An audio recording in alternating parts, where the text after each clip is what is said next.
Domi. Ah, Jason. Bon, générique.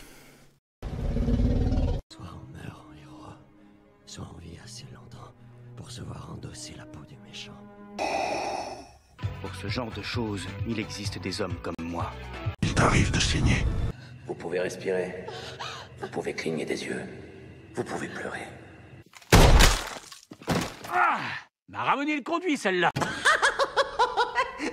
Maintenant que j'ai votre attention, Accroche-toi, petit. Salut à tous, c'est Fab et Digarmat sur ma chaîne et aujourd'hui on va parler film sorti au cinéma.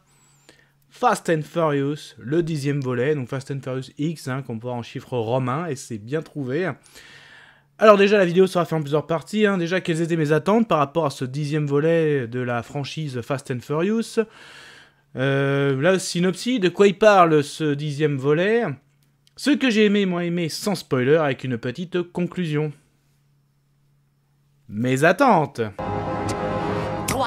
Alors clairement, mes attentes, surtout que moi je sortais, enfin, en tout cas mon avis, mes impressions du Fast and Furious 9, waouh, qu'est-ce que j'étais déçu c'était clairement un des films qui m'avait déplu pour moi, un des plus mauvais de la franchise, attention, ce n'est que mon propre avis.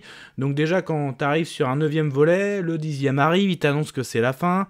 Alors est-ce qu'ils se disent, bon là, avec le 9e, on est arrivé au bout, bon allez, on clôture ça. Ou alors, est-ce qu'on fait un beau final? Donc voilà aussi par rapport à mes attentes, surtout au niveau d'un casting, c'est le cas de dire, Fast and Furious X, casting XXL. Alors on retrouve bien sûr notre Vin Diesel avec toute sa petite bande, mais aussi on sait que, ça a été dit dans la scène post-générique du 9, Jason Statham serait présent et d'autres personnes étaient prévues au casting comme Jason Momoa dans Le Grand Méchant, Brie Larson. Donc moi j'avais beaucoup d'attentes notamment de Jason Momoa, qu'est-ce que ça allait donner en gros en super méchant de la franchise Fast and Furious. Oui, j'ai envie de dire même un des derniers grands méchants pour terminer cette franchise. Donc beaucoup d'attentes donc à la part du casting, de l'histoire, surtout aussi. Concrètement, j'ai parlé du 9e qui est pour moi celui que j'ai moins aimé, mais celui que mon préféré, c'est le 5. Donc le 5, ça s'est passé au Brésil.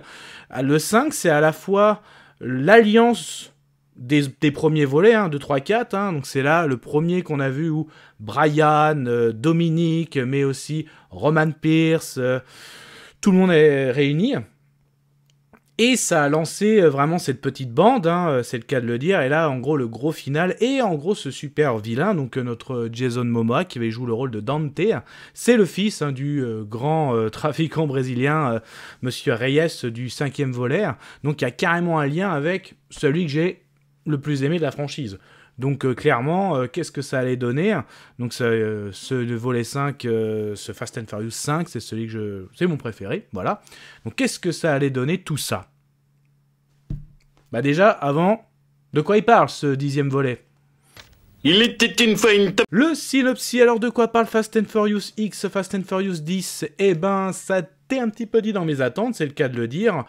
Et oui, après que Dominique et compagnie, je vais pas reciter tout le monde, donc après que Dominique et compagnie ont fait face à Sean, après à grand frère Sean, ensuite à Silver, ensuite à son frère, donc ça fait un peu beaucoup, et là, en gros, le fils de Monsieur Reyes du 5e volet veut prendre sa revanche, et oui, parce que par rapport à Dominique Toretto et toute sa famille, c'est le cas de le dire, veut prendre sa revanche à ce qui lui est arrivé au Brésil, à savoir son père a été assassiné, il a tout perdu, donc là il a monté un plan machiavélique pour atteindre Dominique et aussi toute sa famille, et donc on va suivre ce 10e volet complètement concentré là-dessus, c'est le plan de Dante contre Dominique et sa famille. Voilà, donc on va aller suivre un petit peu partout dans le monde.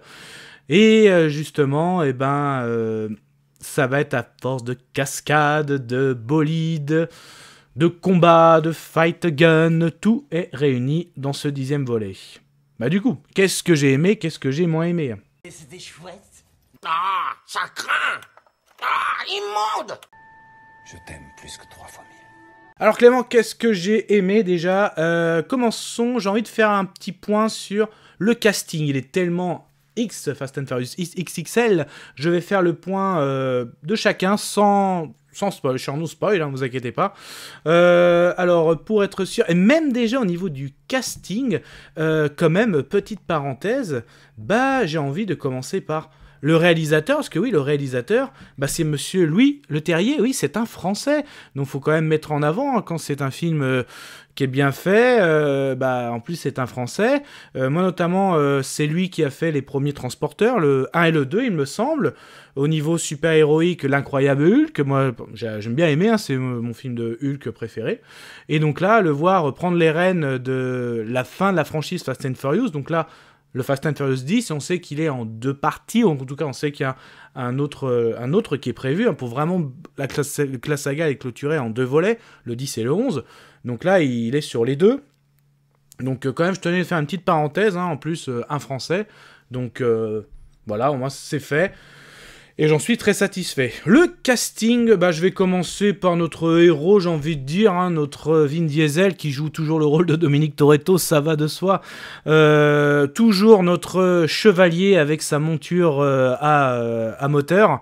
Il fait du Dom, hein, en gros, c'est notre Dominique qui est increvable, qui te fait X cascade au niveau avec sa voiture, tout est possible avec sa voiture, comme il dit, il a la foi, donc il est très dans l'attitude chevaleresque, un peu comme d'habitude, très très croyant, toujours aussi le père attentif, toujours aussi pour la famille, j'ai envie de dire, il ne change pas, donc on commence à être habitué, hein, avec 10 volets, c'est le cas de le dire. Pour moi, il ne change pas. Il n'y a pas eu non plus, je trouve, de scène à l'excès. Bon, ça reste du Fast and Furious. Hein. Je pense qu'arrivé au 10e volet, on sait qu'est-ce qu'on va voir. Oui, c'est du Fast and Furious, même si on se dit non, c'est pas du fantastique et tout. On est quand même pas loin de films super héroïques à la mode super voiture, quoi. On n'en est pas loin. On sait ce qu'on va voir. Hein. Maintenant, c'est une marque, hein, Fast and Furious. Donc, en gros, notre héros, il fait du Dominique Toretto. Ok. Moi, j'ai envie quand même... Jason Momoa, c'est vraiment le grand kiff que j'ai eu. C'est le grand kiff, c'est le meilleur super vilain de la franchise pour moi. Attention, ce n'est que mon avis. Mais je l'ai adoré dans ce rôle. Hein, et ça se voit, il kiffe faire ce genre de rôle. C'est le vilain, mais qui est complètement barré. Déjà, donc ils expliquent le bien. Et ça, j'ai bien aimé son origin story. Hein, donc, on revoit des scènes du 5... Donc durant le dernier braquage de Dominique et sa famille, hein, tout le monde. Et d'ailleurs, ce qui est sympa aussi, c'est on revoit Brian O'Connor, hein, joué par Paul Walker, mais ce sont des vieilles images ou tournées sur d'autres angles. Donc on revoit le braquage sur d'autres angles, et ça c'est pas mal, ça permet que Paul Walker, et oui, il est là, et aussi de voir le ressenti de notre super vilain, à savoir Dante Reyes.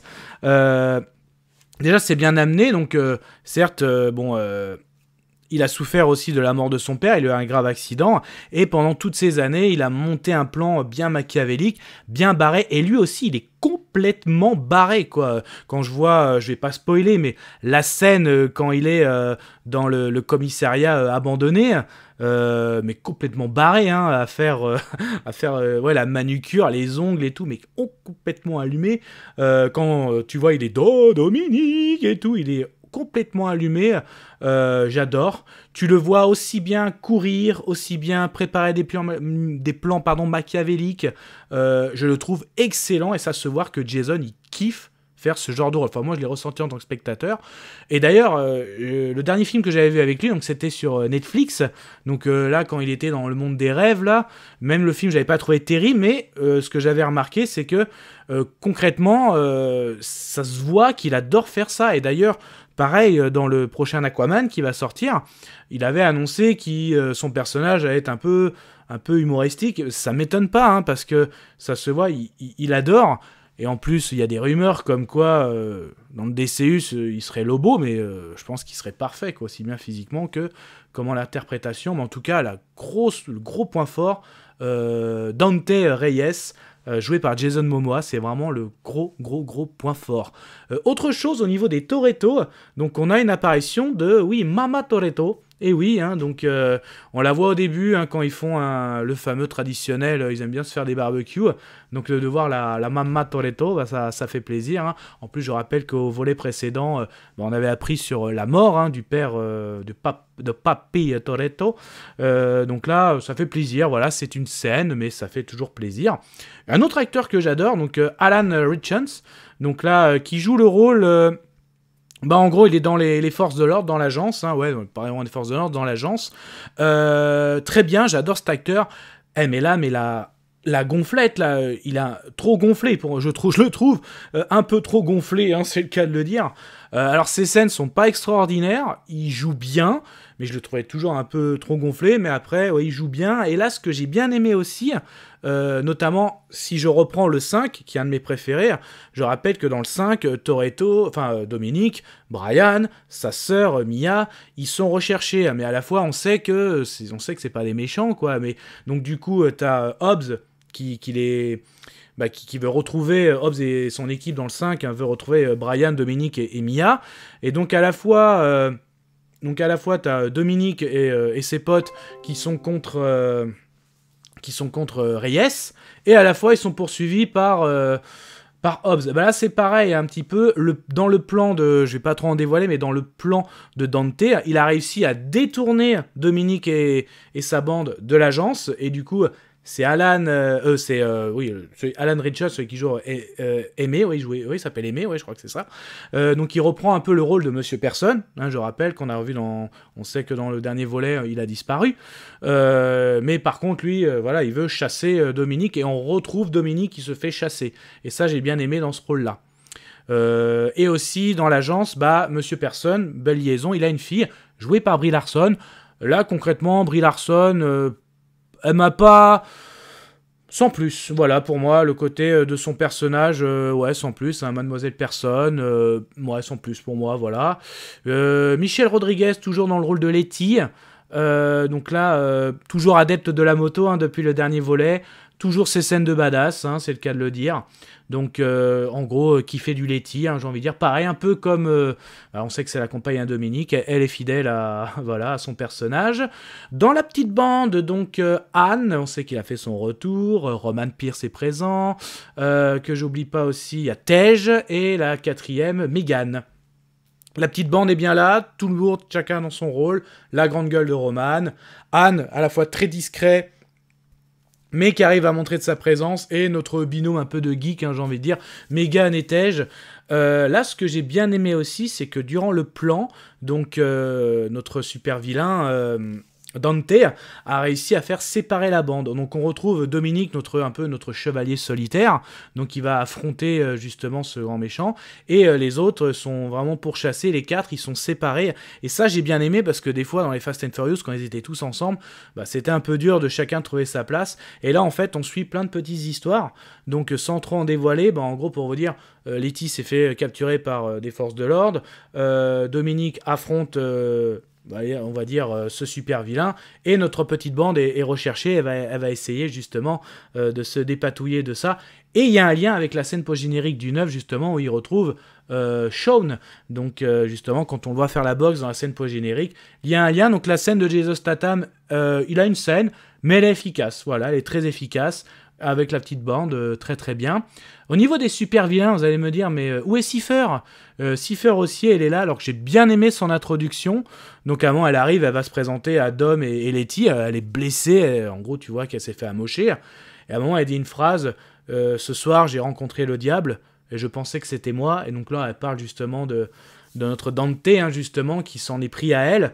Et là, ça montre bien justement que déjà, je croyais que Cypher était une bonne super méchante, c'est le cas de le dire, hein, quand même. Pardon si je spoil les précédents volets, mais elle a quand même tué la mère du petit Brian, hein, qui est le fils de Dom. Donc ça, j'avais beaucoup aimé ce volet par rapport à ça. Mais là, carrément, quand tu vois comment il met la misère, il lui a mis la misère. En gros, Dante, là, c'est plutôt pas mal. Et elle va se retrouver aussi prisonnière. Donc, certes, elle a des petites scènes, mais voilà, c'est pas mal. Mia aussi, toujours Mia qui surveille les enfants, c'est le cas de le dire, c'est toujours ça. Pareil, c'est du Mia. Ah, mais j'allais oublier, il y a Jacob aussi maintenant qui est revenu. Jacob, en gros, là un rôle aussi, c'est de protéger son neveu. Donc, moi, j'avais pas aimé du tout la prestation de John Cena dans le 9e volet. Là, dans le 10e, sa scène d'entrée est vraiment pas mal. Donc, du combat, du fight. Mais après, vraiment, ils lui ont donné le rôle. Je crois qu'aussi, ça a l'air de lui plaire. Hein. Je sais pas si c'est avec Peacemaker ou autre. Et là, on sait qu'il va être dans Barbie aussi, dans un rôle loufoque. Mais là, concrètement, c'est le tonton... Pas beauf, mais pas loin, quoi. C'est le tonton déconneur, quoi. Donc... Bon, et après, on lui a dit de faire ça, il le fait, hein, c'est le cas de le dire. Hein. Bon, après, vous savez, il y a tellement de personnages. Je me demande même, est-ce que j'ai... Non, j'ai pas oublié. Bah, si je dis le petit Brian, il a grandi, ouais. Ce qui est sympa aussi, parce que là, j'ai envie de dire ce que j'ai bien aimé. Alors, les scènes dans Rome sont excellentes, on en voit beaucoup dans la bande-annonce. J'ai beaucoup aimé, déjà, c'est très beau. Le côté hippique, hein, avec le Colisée, tout ça. C'est là qu'on voit le début du plan de Dante, hein, qui est vraiment très très bon. C'est là aussi qu'on voit, ça commence, hein, c'est à Rome où ils subissent la séparation, hein, de toute la petite bande. Et là, c'est vraiment très très bien. Hein, Dominique aussi, qui voit notamment la mère de Sean, hein, Madeleine Sean. Là, c'est très bien. L'échange aussi est vraiment pas mal, hein, quand elle lui dit devant le Colisée, tu sais pourquoi les gladiateurs ne fondent pas de famille, parce qu'ils savent que chaque jour qui passe peut être le dernier. Donc ça aussi, il y a du côté hippie que j'ai vraiment bien aimé aussi. Après, il retourne au Brésil, donc par rapport au 5, j'ai aimé. On revoit des personnages qu'on a vus dans le 5e volet, et même d'autres personnages. J'irai pas plus loin, je vous laisse la surprise. Donc ça fait plaisir aussi. Hein. On revoit aussi forcément l'ADN de Fast and Furious. Hein. Là, il y a du rodéo, donc ça se passe au Brésil, hein, plutôt pas mal aussi. L'ambiance, hein, est vraiment pas mal, l'ambiance rodéo est bien fait au Brésil. Donc là, vraiment à Rome, c'est vraiment pas mal. Au Brésil, hein, donc à Rio. Aussi, justement, la petite bande, donc Anne, Roman, Tej et Megan, eux, ils arrivent à se planquer à Londres, parce que je rappelle, ils vont aller voir Sean. Donc vraiment, c'est bien, on va un peu partout, et c'est vraiment très sympa. Et puis bien sûr on finit à Los Angeles, il me semble que c'est ça.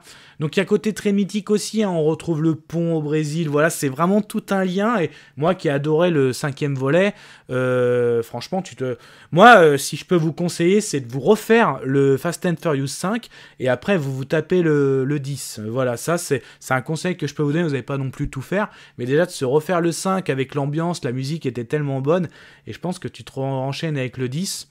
Ça peut vraiment être pas mal, c'est le cas de le dire. Il y a des caméos, je vais pas trop en parler. Alors il y en a un qui a fuité sur internet, je m'y attendais, mais j'avais quand même un doute. Mais il y a le caméo. Et un autre caméo, là je vais pas en parler, là j'ai été très surpris. Franchement j'ai été très surpris.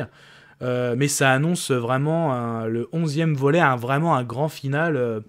Ça s'annonce pas mal. Donc après, les scènes, ça reste du Fast and Furious. Hein, ça reste des bagnoles qui volent, des cascades, des explosions, de la bataille. Donc, non mais vraiment, moi, ce que je retiens, c'est vraiment le personnage de Dante joué par Jason Momoa. Mais complètement allumé. J'adore, c'est le cas de le dire. J'adore. Bon allez, je lance la conclusion. Je vais conclure. Conclusion, pour moi, ce 10e volet m'a vraiment rassuré parce que déjà arrivé, alors c'est pas que j'aimais pas, donc pour moi le 5 ça a été vraiment, c'est mon préféré, le 6, ouais, le 7 a vraiment été reboosté par Jason Statham, je trouve, le 8 avec Cipher et le côté Dom, le côté paternel, j'ai bien aimé, mais le autour... ouais, mais que Dom aussi passe un peu du côté obscur pour de bonnes raisons. Ça aussi, j'ai bien aimé. Et, mais c'était quelque chose que, ouais, mais pas non plus waouh. Le 9, ça vraiment... après, quand t'enchaînes 6, 7, 8, et que le 9, tu coules, tu dis, oh, là, le 10 m'a vraiment rassuré. J'ai passé 2h20 de bons moments. Franchement, foncez. Et même, je vous conseille, n'hésitez pas à vous refaire le 5 avant, si vous avez le temps, et après, vous faites le 10. Donc moi, hâte de voir le 11, hein, j'ai pas la date, hein, n'hésitez pas à me dire en commentaire, j'ai pas la date quand est-ce qu'il va sortir ce 11e volet, mais concrètement, voilà, le point fort, Jason Momoa. Pour moi, voilà, c'est Jason le point fort. Mon avis sonore, j'hésite, je dirais, ouais, allez, ça va être celui-là. Je suis content, je vomis. Voilà, mais ça, ce n'était que mon avis. Faites votre propre avis. À vous de juger. Et puis n'hésitez pas à vous promener sur la chaîne, hein. Il y a la playlist films d'action et d'autres playlists pop culture. Vous likez la vidéo si vous avez aimé, vous la délikez si vous n'avez pas aimé. Et puis moi j'ai envie de vous dire, on se voit pour le 11, mais bien avant il y aura d'autres films, hein, ou des séries, ou des animations. Surtout prenez soin de vous. Kenavo. Je vous souhaite une agréable soirée. Désolé pour le bordel. Au revoir.